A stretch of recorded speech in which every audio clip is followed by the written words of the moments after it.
Hola amigos, ¿qué tal? Muy buenas tardes, días, noches o sea la hora que sea, en el momento y en el lugar en donde nos estén viendo.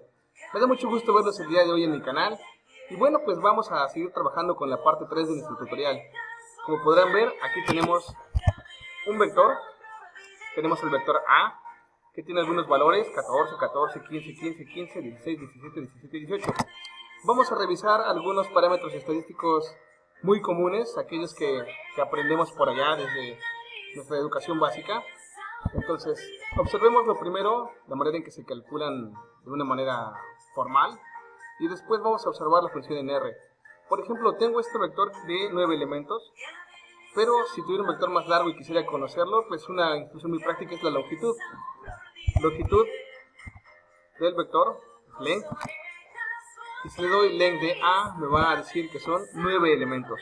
Aquí lo pueden observar, la longitud de A es de 9 elementos. Entonces, si quisiera calcular de una manera pues más o menos medio manual el promedio, pues es la suma de todos los elementos de A. Vamos a poner aquí la suma de A, suma de todos los elementos de A, dividido entre la longitud de A, o sea el número de elementos en A. Esto es la suma de todos estos valores dividido entre 9, ¿vale? Y es length. Fíjense, se me pasó por aquí una G. Bien importante ver eso, ¿vale? Entonces me dice que el promedio es 15.6667. Y ese sería el valor que nosotros obtendríamos con la función promedio. Y de la misma manera, o de una manera muy similar, pues vamos a utilizar aquí una P de promedio para capturarlo en una variable, ¿vale? De este modo ya tengo el promedio, pero en una variable que se llama P. Ahora, si quisiera conocer la desviación estándar de la muestra, pues recordemos que esto es la suma de las desviaciones cuadradas entre n-1 y en la población es entre n. Entonces vamos a hacerlo mientras para la muestra, que sería la suma de las desviaciones cuadradas entre n. Esto pues sería así. La suma de quiénes, bueno, pues sería de los elementos de A menos el promedio. Aquí tenemos el promedio elevado al cuadrado, y esto entre los elementos, pues, que serían la longitud de A menos 1, entonces voy a poner un paréntesis, que sería la longitud de A menos 1. Y esta suma, a final de cuentas, bueno, va a ser la varianza. Le voy a sacar la raíz cuadrada para obtener la desviación estándar. Bien, si vemos aquí en este momento, este valor me da 2. Aquí está el 2.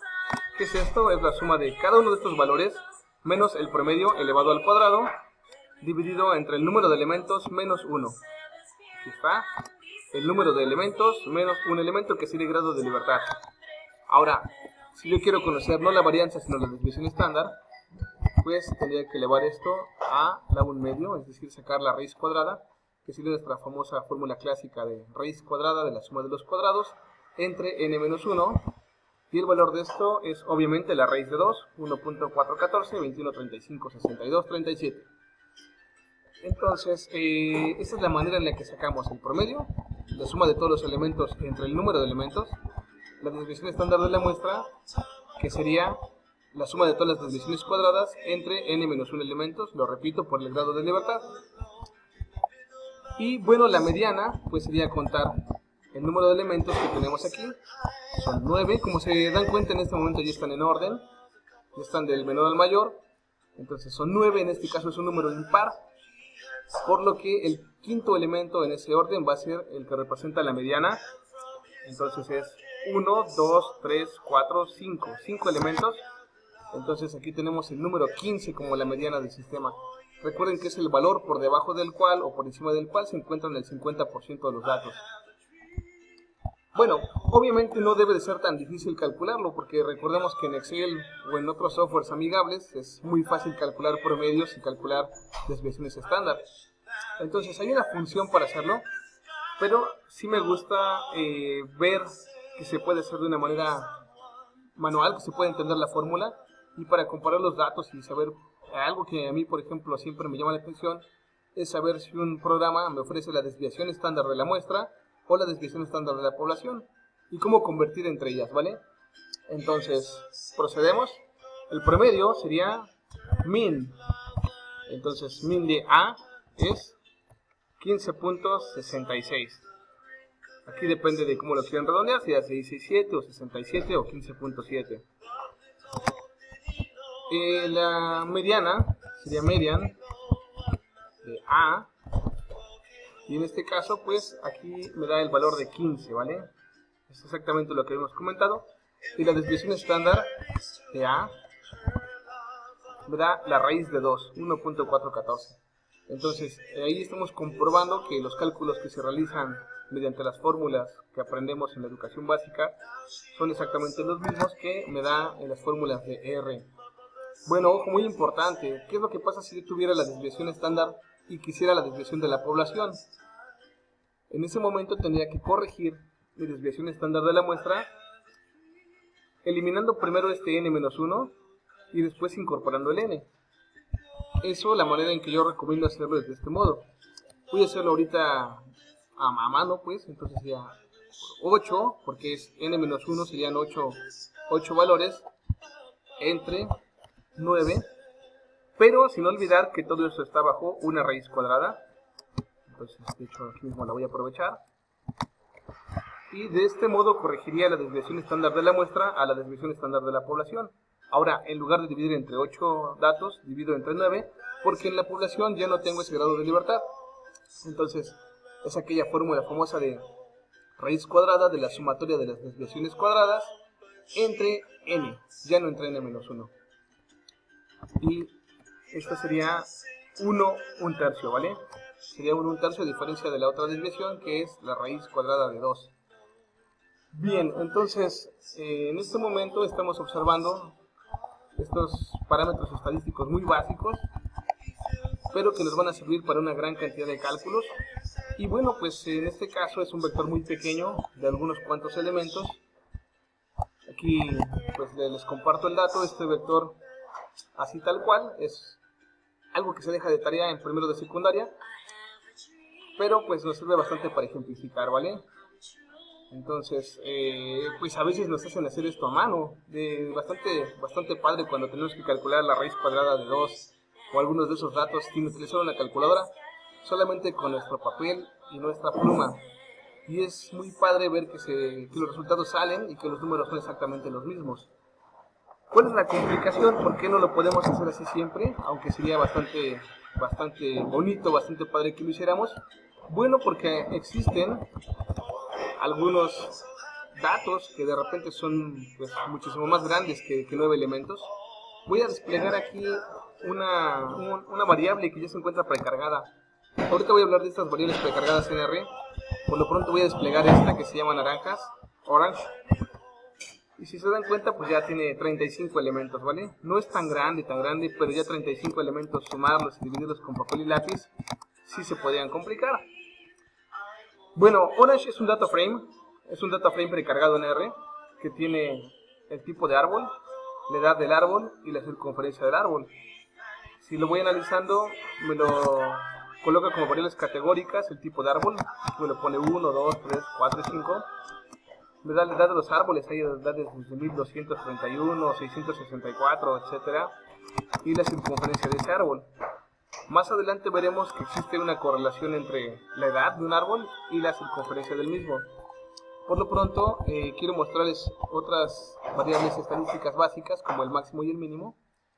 Y espero que recordemos del tutorial anterior que los datos los puedo extraer mediante el accesor. Entonces voy a poner aquí la edad de los árboles de naranja y ya no me aparecen todos los datos, solamente me aparecen las edades, ¿vale? Bueno, ¿cuál es la máxima?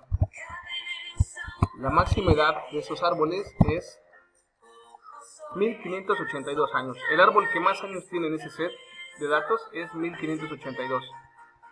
Aquí se me hace muy interesante no solamente saber cuál es el máximo, sino en qué posición se encuentra. Entonces, puedo decir which.max, cuál es el máximo, y me dice que es el séptimo elemento. Vamos a verlo de manera manual ahorita. vamos a ver el elemento número 7. Es un árbol del tipo 1 con 1582 años de antigüedad. Entonces, Witchmax me permite saber cuál es el que tiene el máximo. Pienso que ustedes ya en este momento están intuyendo que lo mismo funciona para el mínimo. ¿Cuál es el árbol más jovencito? Y me dice que es el 1. Entonces voy a ver cuál es el árbol más jovencito, pero también voy a saber cuál es la edad de ese árbol más joven. Entonces el mínimo es de 118 años. Y como lo observamos aquí con la instrucción de Witchmin, ese árbol es el número 1. Aquí está, 118 años. Ustedes, por favor, como ejercicio, vayan trabajando con cuál sería la mayor circunferencia y cuál sería la menor circunferencia. De la misma manera se puede obtener por medio de las circunferencias, se puede obtener el máximo, la desviación estándar, las variables que nos van a permitir describir estadísticamente estos árboles. Y podemos analizar también el promedio de aquellos árboles que solamente... Los del tipo 1, por ejemplo, recuerden del tutorial pasado, por favor. Nosotros podemos tener las variables, por ejemplo, orange. Y aquí vamos a poner aquellos cuyo nombre o cuyo tipo de árbol son exactamente iguales a los del tipo 1. Entonces solamente me va a dar estos que están aquí.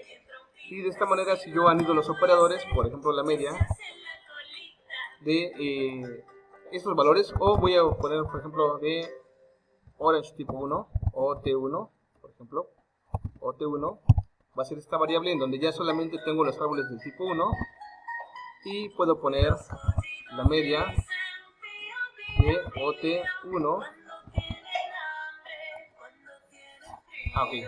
OT1, el signo de accesor y de la edad. Entonces ahí tengo la media de la edad de los árboles que solamente son del tipo 1, y de esta manera puedo ir clasificando mi información y puedo ir agrupándola por tipo de árbol. Bueno, antes de que terminemos este tutorial, quiero decirles que la cantidad de información que tiene R precargada es bastante adecuada para ejercitarse, para hacer cálculos con las variables. Veremos más adelante ANOVAs, algunos análisis estadísticos. Y bueno, esos datos precargados los podemos consultar con este comando data. Si doy control enter, me aparecen aquí varios sets precargados, algunas líneas de tiempo. Por ejemplo, este para pasajeros aéreos, tenemos demandas aquí también, demandas bioquímicas de oxígeno, cantidad de dióxido de carbono tomada en pastos. Entonces tengo también, por ejemplo, este de los pesos de los pollos. Aquí está el peso contra la edad de los pollos bajo diferentes dietas. Entonces tengo una gran cantidad de información. Voy a copiar, por ejemplo, este para ver qué es lo que tiene. Y por ahí les comento la manera en que se analizan estos datos. Antes de entrar en ellos, si yo pongo, por ejemplo, str, significa estructura. Entonces, estructura del dato precargado weight, puedo observar que tiene la siguiente información, ¿vale? Dice que tiene varias clases, que serían, las variables tienen aquí el peso, el tiempo y el tipo también, y la dieta, ¿vale? Entonces hay una dieta, están los factores con 50 niveles de estos aves, están los pesos, y también el tiempo, ¿vale? Entonces, así como este valor, pues tengo también otros como el del CO2. Voy a copiar. Y bueno, pues con la misma instrucción str CO2, yo puedo observar qué es lo que tiene. Tengo aquí la concentración, el tipo, la planta, y de este modo pues veo aquí que hay algunos factores numéricos como la concentración. Entonces yo podría obtener aquí alguna variable estadística como la media de CO2 y mi accesor de la concentración, ¿vale? Y bueno, pues ahí me aparece que la media de concentración es 435. Bien, por el día de hoy eso sería todo. Me dio mucho gusto verlos el día de hoy en este tutorial. Vamos a seguir avanzando con algunos, vamos despacio porque vamos analizando punto a punto algunas de las características que tiene R. Ya más adelante estaremos viendo algo también de programación y por supuesto aquella parte gráfica que tanto nos gusta a algunas personas de RStudio.